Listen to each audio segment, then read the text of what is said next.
G'day. I was wondering about how you feel when you get the information and you're diagnosed with the terminal illness, and how you're going to fight that fight. Now, to me, it became really apparent and important for me that I actually got really fit.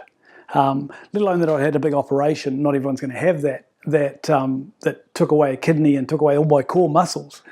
That, for one, I had to get fit to get myself back in some strength to do normal everyday life, which, or I could have chosen to not do anything, blob out on a couch, eat shit food. But you look at it from the point of a rugby player, say Brodie Retallick, his energy is put into getting himself as fit as he possibly can, because he knows he's got 80 minutes of rugby to play on that Saturday against top level teams. Brodie doesn't just turn up on the Saturday after a couple of trainings and Steve says, we need you for the line-outs, come along to that training, do what you want to do. He does everything humanly possible, be as fit as he can, because he is one of the 80-minute players.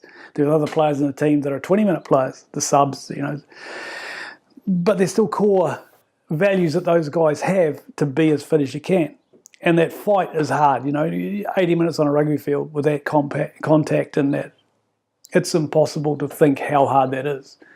So the fight I'm faced with is fighting a battle against a disease in me, and how am I going to fight that best? Well, it's a no-brainer that being fit, and the fitter you can be, the better you're going to fight that disease. The fitter you can be, the better you're going to fight any disease, heart disease, whatever it is. It doesn't have to be a cancer. But in my situation, I got some really good information from my surgeon that did the operation about, getting into the pool and doing no impact, because I couldn't have impact on this injury, because it's a massive big cut from here to here, through all my stomach wall, through all my core muscles, completely annihilated.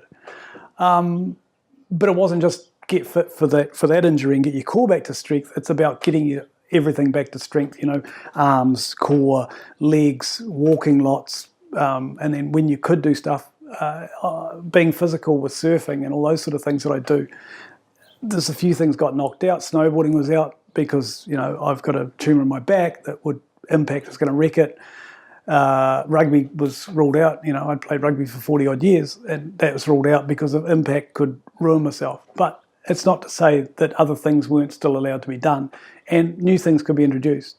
So swimming became one thing that gave me that I guess it's when you do something every day, there's nothing can stop you going to the swimming pool because it's covered. It's always the same temperature. You can't moan about, I can't do it today because it's too wet or it's too cold.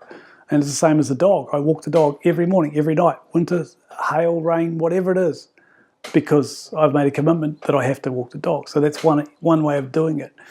And I think the important thing is having friends that push you into that, or having other people, because no doctor, apart from the surgeon, told me about how to get fit for that, but it didn't carry on. And my oncologist never talked to me about being fitter was being better. They said, well, it probably is, but you don't have to.